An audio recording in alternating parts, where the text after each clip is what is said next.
Welcome to the very second episode in the very second season of BriightCast. Oh, it's exciting to be back, isn't it? Back on a roll. Yeah.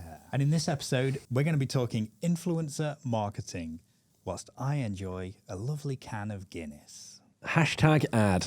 We look at the pitfalls of influencer marketing and where people need to be careful, but also the advantages, how incredible influencer marketing currently is, and the power it can have in your campaigns. £16.4 billion industry. Can't be wrong, or can it? Let's find out. Welcome back to the very second episode of the very second season, guys. Welcome back. Yes. How's everyone doing? I'm doing good. I've had a busy week, which we'll get into. If you ask me how my week's been this week and what I've been up to, you didn't last episode. Thank you.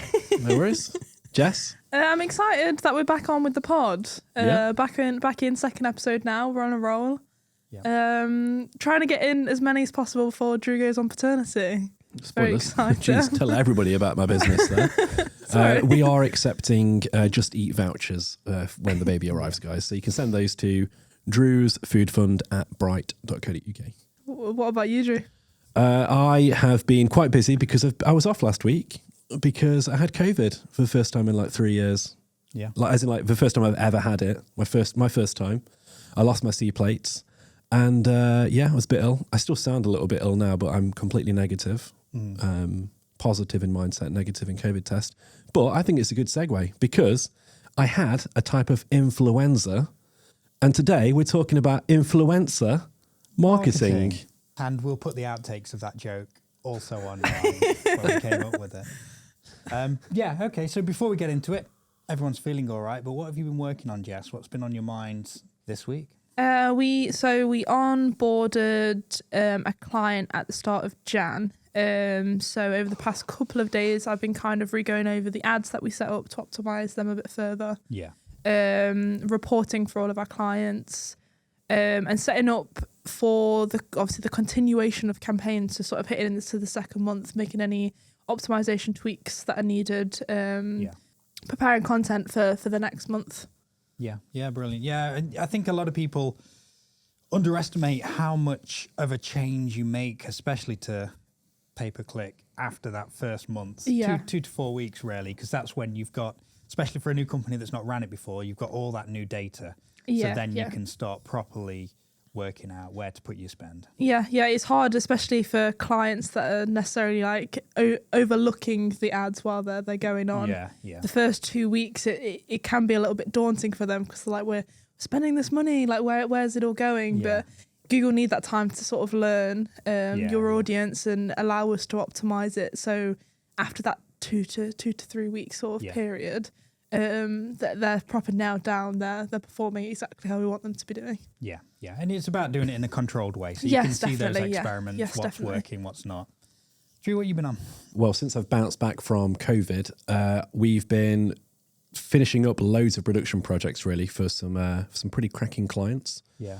So there is a big series that we've been doing for the past 3 months nearly now. Yeah. And there's I think there's a dozen videos there and they've been trialed in some workshops and we're at the final stage at the moment. So hopefully, maybe even by the time this goes out, we'll have finished all of those. We are doing some, we're working on just some other projects for some learning and development companies. There's an ad that we're currently creating, we're currently polished off and we're doing all the cut downs and stuff for that at the moment, sorting all the TrueView advertising cut downs. That's good. Yeah. And we're also gearing up for another month of lots of shoots. So more L&D stuff, which is a big part of what we're doing at the moment production wise and also marketing wise. But also more ads, more workshops, more testimonials, case studies, loads and loads of stuff, loads of varied stuff, which is cool. It never stops. It never stops. So yeah, it was nice. In fact, we were looking through the Monday board earlier, just adding all the extra days on and just planning where all that's going to go and how all that's going to be sorted. I completed this week with the last minute help of some people, some funding grant applications to try and turn the massive space in the studio to make it usable, because right now it's great, and we can do product video stuff in there. More usable. More usable, yeah. We can work around the sound issues that are there now, but really it needs big sound treatment. Yeah, a fair bit of sound treatment, and also maybe some overhead lights and stuff, and kind of ramp it up a little bit more. But yeah. Nice. And then I've just been looking forward to the year, and we started off pretty strong, and we've got clients queuing up, and we just need to get them onboarded and processed through. Yeah. We're also looking at our stuff, so looking forward at our stuff. So our new website is very close to being done. Very excited to sort of launch that.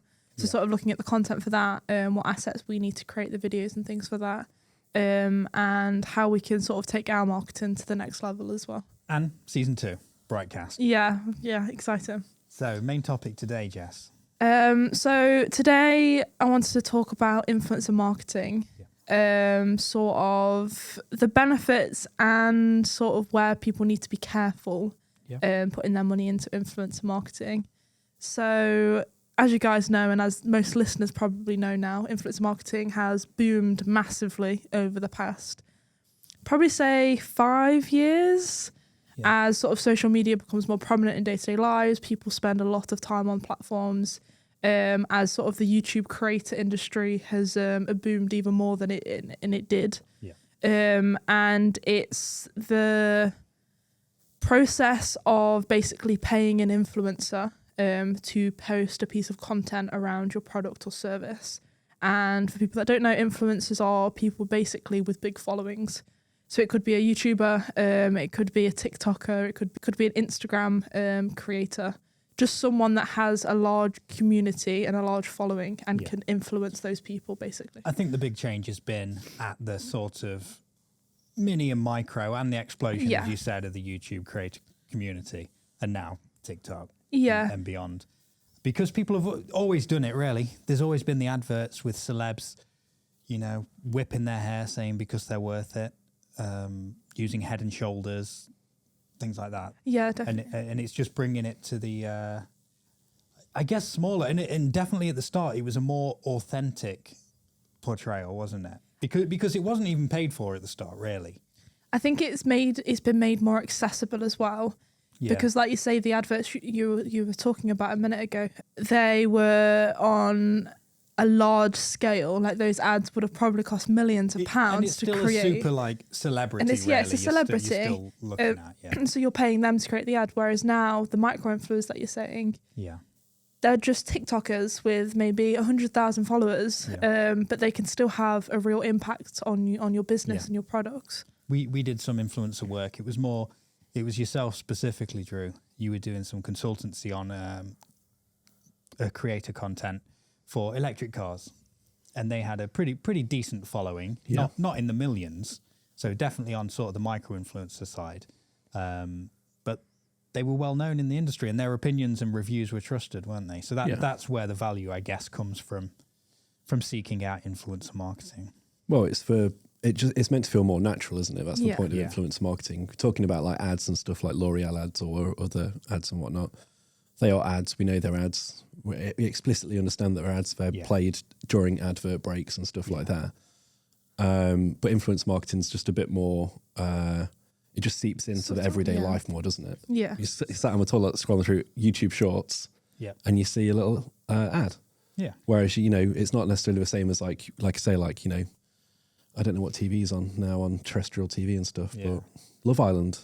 And then an ad comes up. But that's a good point, Drew. So say if you're watching a long form YouTube piece of content and a pre-roll ad comes up for Gymshark, for example, you're probably skipping that. Whereas if you watch through the video and someone in there is like, oh, I love this new Gymshark outfit that I've just got, going out shopping, these leggings are really comfortable, etc., you're more likely to be influenced to buy that product through the advert that's happening in the video compared to the pre-roll ad, even though it's selling exactly the same product. If you're watching it, you're already invested, whereas you aren't already invested in the ad. They know you aren't invested in the ad. There's a skip button. It's 6 seconds long, probably. Do you know what I mean? They know you aren't invested in that. They're just trying to get in and get out, and hopefully it's a numbers game with that. Whereas the influencer marketing, you're already invested in what they do and what they say. So why wouldn't you go along with what they're recommending? So what were some of the considerations to keep it in that grounded influencer way when you were working on that project about the electric cars? So basically, to give everyone a bit more context about the job, we were asked to kind of jazz up this existing edit. Yeah. So we were given footage that they had filmed and recorded themselves, and they are by no means professional, videographers, filmmakers. They are, they have external jobs, and then they also happen to run this channel, which is a very successful channel for them, for the community and stuff. And a lot of their stuff is shot indoors, sat at a desk, reviewing things and discussing things, whereas this was out on the road, so it was a bit more involved in that way. But the big thing was that all their stuff has this proper DIY aesthetic. Yeah.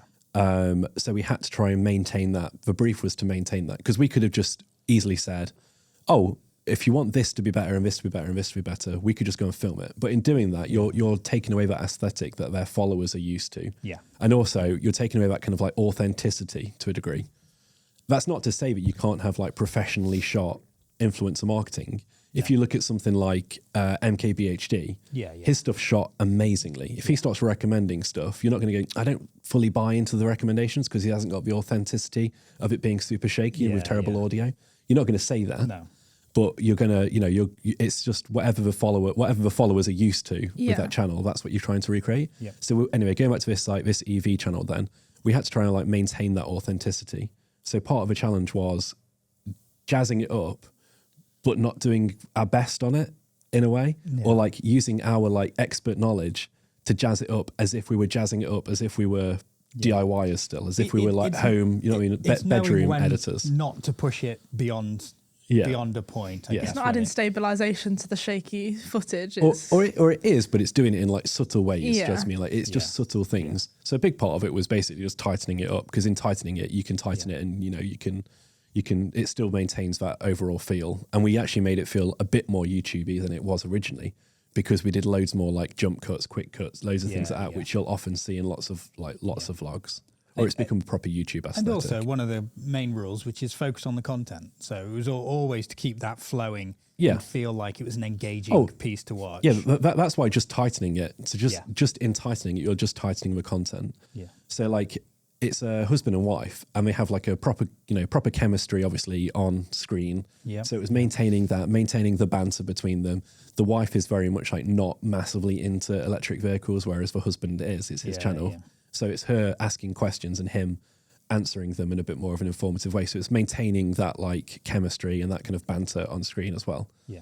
Whereas we, again, could have just easily come in and said, well, that banter was good there, but actually there were sound issues. So if you were going to go from like a professional point of view, we would probably not include that, because the sound wasn't as good in certain parts. Or like the video went like, the video blew out or something like that. So it's maintaining that aesthetic, really. And if it was in pre-production, it's like scripting those jokes where it's nice that it's natural and falling naturally. So what are some good influence marketing campaigns that you've seen, or how brands have used influencer marketing well to sort of raise awareness for their brand? Actually, a really good one that I was aware of recently, because we've been working with Heck Foods on something that they're doing, which has been pretty cool. But on their YouTube channel, they've partnered with, or they've done some content with, a nutritionist. Yeah. And it's really good because it's sort of based around science and things like that. But they are definitely on that micro-influencer level. They've got a decent following, and they're approaching it from, a nutritionist point of view, which is good, I think, for a food company. So that one worked well for me. It's also great because Heck sausages are quite well known for their chicken sausages. Yeah. Which are very popular within like the gym industry and people that are trying to eat healthy. Yeah. So it made sense when you look at like paranutritionalists with Heck who are trying to create good healthy food. So it was a nice partnership. Speaking of food, another brand that's used influence marketing quite well is HelloFresh. Yeah. Don't know about you guys, but there was a period of time where I saw them everywhere. Yeah. I'm pretty sure every YouTube video I watched, it was today's sponsor is. Was it during like the pandemic when everyone was just inside all the time? Yeah, maybe, as well? yeah. You're always inside. People don't necessarily want to go out to shop because they're worried they're going to get COVID. Yeah. Why not get food sent to your door? But it was like every YouTube video, every podcast, every piece of content that could have a sponsor was sponsored by HelloFresh. And it all seemed like micro influencer level. Like some of them was bigger, like the Off Menu podcast was sponsored by them a couple of times, which I'd say they're tiptoeing into influencers, not micro influencers, definitely on the influencer side. But they were everywhere, and they used influencer marketing so well that I don't think they used much. They used many other platforms to market themselves. And it nicely blurred because it was a lot of, which I know you're a fan of, user-generated content as well in marketing campaigns, which is good. Yeah. How do you feel then? So kind of like jumping off, like if you're seeing HelloFresh stuff everywhere all the time, how do you feel when an influencer or like somebody that you're following, let's say it's a YouTube channel that you're following, how do you feel when if you found out after the fact that thing they were recommending in that previous episode was in fact an ad? Because that's a big thing, isn't it? Like right now, especially on like Instagram and stuff, they have to make sure it's an ad. It has to be flagged that it's an ad. You have to know that it's an ad. They'll say it often. Kim Kardashian got sued because of a crypto thing. She just put #ad wasn't enough, so she got sued for that. Yeah, I mean, also she was massively trying to. She wasn't scamming people, but she was part of a scam. So yeah, that's also not good. Yeah, doing a HelloFresh one's a little bit different. You're getting a meal out of it. The other one, you're getting just digital bullshit. Nah, so it's not quite right. There's someone back there with his big cigar going, I got to get me some sweet corn out of here. big food. Yeah, I guess you want it to be authentic, right? That's the general like bonus of influencer marketing, where it's, but now we're aware that they're paid to do it. I was going to say, so I think if it's someone you follow and admire and you like their moral standpoint on things, hopefully it's both, right? They do endorse this product and they're getting paid, which is fine. Yeah. But I guess it's just walking that line, isn't it? And there's so many influencers like I don't follow or don't really care about. So then I am going to view it a bit cynically, I think. Yeah. It was similar with a bottle called Air Up. I don't know if you've seen adverts for that. It was basically a bottle where you put like a scent pod around like the bit where you drink out of it, and you put water in the bottle, and apparently because you can smell the scent, it makes the water taste like something else. So if you put like a cola scent on the top, it's meant to taste like you're drinking cola. You put like orange and what various other things on it. No, list more flavours. And list all the flavours, please. And there was various influencers that promoted this product. But on the other hand, probably half of the influencers that I followed were saying that it was utter bullshit, basically. Yeah. And the other half was saying how great this product is.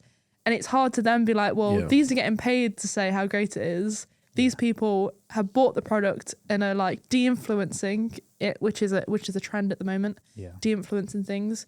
So then it's like it loses some credibility through the influencers that are promoting it and saying how great it is. Yeah. But it could also work for some people. So it's hard to then judge, are they lying about it to get paid? Yeah. Or is it just working for them? Yeah, I think that's part of my issue with it, because I'll often I think there just has to be an authenticity behind it. So for instance, I can't remember what it was, but there was an example ages ago where there was a channel that I watched and this person was like peddling this thing, but it didn't seem like an overt ad. He was just talking about this like product. It was something to do with editing, something to do with post-production. It'd be like a plugin or something. He's like talking about his stuff, loads and loads and loads. And then like a day or two later, like he was like, by the way, I have to explain that was an ad in a previous episode or something like that. I can't remember the exact deets. But like, it didn't matter because the guy still genuinely like used it, because you'd see it on like screenshots of like other things that he's doing. You'd see it, do you know what I mean? Like, so you knew this person actually used that thing. Yeah. He just also happened to get a free copy of it to talk about it, but he didn't mention it. So it's a bit like, oh, that's a bit cheeky. But but the stuff you were talking about is true. But then on the other side of that, you get other influencers who will talk about things that they've definitely never used. Yeah. And again, I can't remember the exact example, but I have a feeling it's somebody from Love Island for this example. Yeah. And I assume lots of people on Love Island do this. Yeah, definitely. They're a hot ticket when they come out. Like they get paid big money. Quickly talk about this product you've never even seen. Yeah. And it was somebody who was talking about something they'd never used, and it turned out to be just completely like, it was a complete bogus product, basically. Right. Yeah. And there was this massive blowback on influencers broadly because of this. Yeah. Or it all happened around this time, and this person was like one of the catalysts. Gemma Collins did. Gal Gadot did a funny one because I think it was Samsung, or it was definitely an Android phone. Sent from iPhone. Yeah. Yeah. And it was tweeted from iOS or something like Twitter for iOS. Yeah. I think Marcus Brownlee. That's a MKBHD. MKBHD. Is he Marcus Brownlee? Yeah. Okay, I was thinking Marcus Brownlee was the guy, one of the triathletes for British. Oh, yeah. No, that is a Brownlee. Okay, cool. But anyway, yeah. So the other side is for Love Island people, like I say, or any other influencers who are just peddling things that we don't know about. That side, like, really grinds my gears because there's just definitely no authenticity to it. Yeah. And I think the issue that we have now is so many people are being told to sell things and becoming influencers. You could have, like you say, the EV channel has like, I think it's like, last time we looked, like maybe like 40,000 subs. Not crazy amount for YouTube for like a big influencer thing. If we, again, the other example was MKBHD, he's going to have like, 8 million or something. But everyone's being given these little opportunities to sell to their niches and to their markets. Yeah. And because it's happening so often, people are obviously trying to peddle things that you don't necessarily use, or you just aren't sure as a follower, as an audience member, if they do use it or not, if there's the authenticity there. There's just a bit of a grey cloud around it, isn't there? And you don't. It doesn't have to be authentic. If it is genuinely an ad and they're marketing it as an ad, they don't have to have used it for 5 years beforehand and they use it religiously every day. Like you say, they'd explain what it is, but you want some kind of like honest feedback on it, as opposed to it not being a good product and that person, because they've been paid, saying this is a great product. Especially if it's a physical product like a moisturizer or a curling iron or something, like, and you're selling that to someone but you don't actually know if it's any good. So and yes, they could market as an ad and promote it if they've never used it before. If it's something that they already know is good and already know that it is commonly known as a good product, but if it's a curling iron that's just come out and they're like, oh, this can curl your hair amazingly. But even that, I think there's a way of doing it, almost like a review. If you say, I've just been sent this. I think if you got sent a curling iron, Rob, I think you would struggle to review that. No, I sometimes sport a curly moustache. I could make use. But no, I think people could do a review in that sense of it. And be honest, I've only had this for a couple of days. Here's my first impressions. I think the issue is... Yeah, exactly. They could do that, but there's the authenticity because they're being upfront about the whole situation. That's right. Like we said in the previous episode, there's been a huge backlash, like you said, Drew, about influencers at the moment. And I think people need that authenticity to prove what they're saying is right and genuine, and to then also protect the brand they're promoting. Yeah. So the whole point of influencer marketing is to raise awareness and to increase profit, basically, in the long term of the brand that's hiring that influencer. Yeah, but it's more than that. It's not just awareness, because it's social proofing, isn't it? It's someone recommending it to you, really. And I think that's the important bit to remember with marketing principle, and where it sort of is falling down. So if you think about it, everyone says, we sell our marketing services, we say we're great. And that, to some extent, it works, and you can talk people through the process and help them understand it. But a more effective way of doing that is testimonials. Having people who, aren't connected to the business but have used you saying that. Yeah. So that works well. And that's where influencer marketing should be. Yeah. I think that's where people are saying, this is great, I use this, I recommend this. But the problem is they're being paid to do it. So it sort of detracts from that principle. I think the payment part of it as well has made micro influencers boom, because people are seeing, especially with the TikTok algorithm as it is, anyone can go viral. Yeah. Which means anyone can gain thousands of followers overnight, which means then anyone can get paid to promote. In an essence, I'm saying that's in an essence. And now things like TikTok Shop is a thing. I don't know if you've seen much of that. People can go on live and sell hundreds of products on live, and they get a commission of the product. Yeah. But they can't have used all 100 products, but they're selling it to people. Yeah. But then at the same time, I guess there's that essence of they know what they're in for. If they're going onto a live for TikTok Shop, they know they're going to get sold to. It's like when you follow like a meme page on Instagram. And it will be like staff lets flats memes. This hasn't happened on a staff lets flats thing, but I'm just giving it as an example. Yeah. So any staff lets flats Instagram pages, this isn't an attack, okay? Yeah. But you're going to get some kind of like, meme page where it's just all memes to do with the TV show, whatever you're watching, like staff lets flats. And then all of a sudden, out of nowhere, they're like, here's 5% off for this, for NordVPN. Do you know what I mean? Yeah. And it's just like, what are you doing? Yeah. It's just crazy. So it's just this random, out of character bit of like influencer marketing. Yeah. It's not really an influencer because it's it's a anonymous meme page. Yeah. But it's a similar thing, isn't it? They've got a massive following. They get big numbers because they get, tens of thousands, hundreds of thousands of likes, whatever, impressions. And it's unlikely that people are going to be like, oh my gosh, take my eyes. That's a Snap Let's Flats quote. But that's a good point, though. And I don't want to condemn a whole generation, but do young kids care? Do they care they're being sold to? That's why there's such a controversy around influencer marketing at the moment, especially with micro-influencers. Gen Z don't care anymore. And there's a trend going on which sort of de-influences certain products. And talks about products that aren't worth the money. Yeah. And I think that Gen Z are sort of responding to that better because people are saying their honest opinions. And if they're not getting paid for it, so it's not necessarily influencer marketing that obviously this trend is, but people prefer the honest response to those things. Yeah. And I've seen a few influencers that I follow recently being honest on their ads. And it's basically saying that I work with these brands, but I might be negative about it. I might say things that aren't quite right about the brand, but overall the product's amazing, but it then makes it seem a bit more authentic to the people I'm selling it to. Yeah. And you're completely honest with them about it rather than them buying it and being like, oh, I didn't expect that to be like that. Or That's probably a nice way of being authentic is talking about the drawbacks, even if it's a product you love.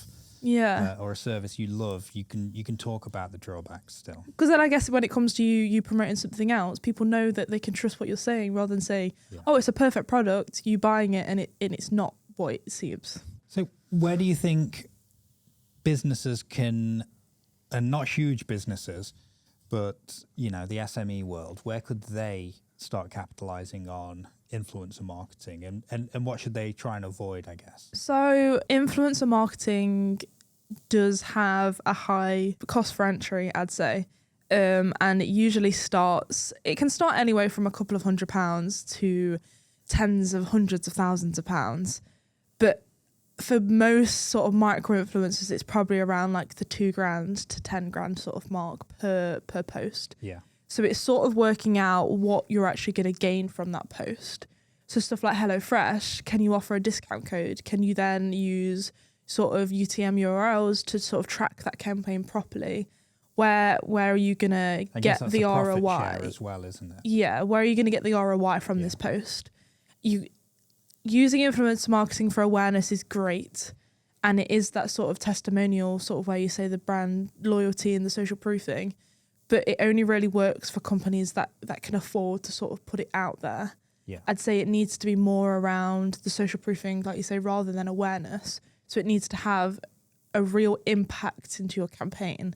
And it's something that you need to think about properly and where it's going to sit in your marketing funnel rather than just thinking everyone's doing influencer marketing. I want to do influencer marketing. Yeah. Yeah, I guess it has to be right for you. What do you think about sending out the freebies? There's no harm in it, I'd say, especially if it's a product. A lot of people need content. We were speaking about it just before the podcast, Rob. Yeah. A lot of influencers need content. So say, again, some of the people I watch, they do like gifted hauls on their Instagram stories. Yeah. No one's paid them to do that, but they need to put something on their story. Yeah. And once they've got, say, if they've been sent 100 makeup products, they'll then make a video in like new and in makeup. Yeah. Because they've already got the products there to try. I guess that removes the being paid. There is still a benefit in kind, but I guess it's removing the being paid to say it's great. Right. If no one's paying you, they're just sending you free stuff, hoping. I also have to say that I don't mind people being paid to say something's great. Because if they're doing a service and influencer marketing is a service, they should be getting paid for it. Yeah, yeah. So I don't mind somebody being paid for it. My issue with the being paid stuff is all around the authenticity of it and the actual kind of like the honesty of the review. Because I feel like it still has to be a review, basically. I guess if someone turned around to you though and said, I'll pay you 50 grand to film this 30-second ad and say, this thing's great. But what is it? Give me an example. You're trying this new chocolate bar. And what is it? Is it good? It's all right. It's not probably not as good as Cadbury's. Probably not as good as Cadbury's, but it's all right. I'll do it. if it causes mass diarrhea and kills fucking foxes, I might not do it. Do you know what I mean? Like, I think it's a sliding scale again, isn't it? Like, it's just not as good as... We're filming this pod on 4 Sonys. Hashtag ad. Hashtag ad. If Canon came to us and said, oh, we'd like to sponsor the channel, here, have 4 great Canon cameras. Done. Yeah, straight away. Yeah, why not? I'd give them a whirl. Yeah. And again, if that meant somehow, for some reason, foxes died... Yeah. No, then we wouldn't consider do it. I'm drinking Guinness now. If Guinness came in and said, Rob, all the Guinness you want for the rest of your life, all you got to do is use a hypothetical situation about Guinness coming in on your podcast and on influencer marketing, I would do it. And you might say, it's taken a whole season to get to this point where Rob starts trying to sell Guinness. And I always say, good things come to those who wait. Jess, you might say, Rob, it's not just one Guinness you're having. You're always doubling and doubling, which is, the... But yeah, sorry. So going back to it all, cracking Guinness lols, obviously. But yeah, going back to it, yeah, I don't really have a problem with the paying thing. So yeah, again, like the benefit in kind, if you're just like mass giving away like freebies, like for instance, let's say there's loads of these like micro influencers, and let's say we're again like another food company like HelloFresh or something, giving away loads of these things. I don't think there's any problem with it. Again, it's kind of a numbers thing because you're not saying shout about it. Yeah. You're saying like, here's some stuff. It would be cool if you shouted about it, maybe. Something like that. Authors who are publishing books, they do it and it's a common thing. But it's because those people need content. They need books to read and review for their channel. So business books I read a lot of. But that's where it's happening a lot still. And it's still authentic. But you can also do it with I like the kickback. I prefer a percentage share where you can have a code attached affiliate to link, it. yeah, An affiliate link. So let's run some hypotheticals for some businesses on what type of content they could push for and where. Yeah. Depending on their business. Do you want to throw a business out there? Drew, throw a business out there. It's a company that makes leashes for walking your cat. So on TikTok at the moment, there is pet accounts. So I'm a dog owner myself, so I see a lot of dog accounts, but there's also cat accounts. So you could hire one of these accounts to do a video on them walking their cat outside on your new leash. You could also censor stuff out, give some gifted things to various cat owners. I think you approach it like you would. So you create a targeted list, don't you? Yeah. And almost treat it as a CRM system and do it that methodically, I think, and go through there. Still cast the net wide if you're doing the gift thing. You could maybe look at, I'd try and force the affiliate link thing first before just straight up paying for posts and tweets. You could also create some partnerships with some of these big influencers, so they could create their own pattern. Could create a new pattern leash, which they then promote to their audience and say, look at this, because they've basically created it, but it's with your brand, which then shares awareness for your whole brand as well. Yeah. I think with the influencer size as well, and if you're looking at the numbers, you might find that you can get loads more engagement on the micro level. Yeah. And hit more followers as well. So I would say focus on that and focus on the numbers as well and the data. Let's do a second one. Rob, you name an industry. It's a house plant company that ships plants to your house that are almost impossible to kill. Oh, but they are real. Now I'm listening. Okay. I mean, it's probably too good a product. So I would target people like millennials and Gen Zs that have busy lifestyles. So that might do like day in the life vlogs. Yeah. People that are out of the house a lot. This hustle culture that's kind of going on. People that don't have time to water their plants, and target them to sort of promote the fact that they like plants in the house, but they're killing them all the time. Yeah. I think as well, you could also go anti-obvious, and you could go the other way where it's people who haven't really had any association to plants at all, and it's what impact having them in their house has brought to them. Yeah, the feeling of calmness and all the good stuff having plants in your house brings. Or people that say the similar type of vibe, but people that live in like flats and apartments, so people that don't have their own garden. Yeah. So the benefits of they could put them on their balcony or in the house, and it can feel like they're outdoors a little bit more. And they're good examples. And we're sort of approaching it from a do-it-yourself point of view. Yeah. And I always feel like influence marketing is a little bit like the modern PR like system. So you can do a lot of it yourself, but also there are professionals there with the contacts. You know, there's proper, we've done some influence marketing, but there's proper influence marketing agencies. And yes, they take a commission, but they will get you with the right people. And it's almost like bulk buying because of their influence in influence marketing. They'll be able to connect you with the right people and probably get a better rate and a measurable return. Yeah. It's why I don't think I'd want us to necessarily look at supplying influencer marketing for our clients in-house. Yeah. I'd always want to partner, and we have done in the past, like you said, with Drew's example, partner with an influencer agency that can support that sort of section of the campaign. Yeah. And it's mainly for those reasons. We could definitely do it in-house. It would just take us longer because we don't have those connections. Yeah. And the networks that they have, they'd be able to get a better ROI on their campaigns. Yeah. So. If it was us doing it, we'd probably just be on Cameo trying to trick people into saying ads. Yeah. The Gymshark. Hello, Gymshark. What a powerful name, first of all. Jim, hello. My name's Tom Felton, or Draco Malfoy in a hoodie. Gymshark. Oh, my Katniss. I hear you have a birthday. Gymshark. So influencer marketing has gone through a little bit of a backlash over the last year or so. But it's not something I would necessarily write off for your company or any campaign that you're sort of running. It's just making sure it's appropriate for your brand and it's going to get the ROI you need sort of for that campaign. Yeah. Look at the different platforms you have, weigh it up. What's influencer marketing going to give you that, say, paid ads isn't? And sort of create a strategy for influencer marketing like you would any other platform. Yeah.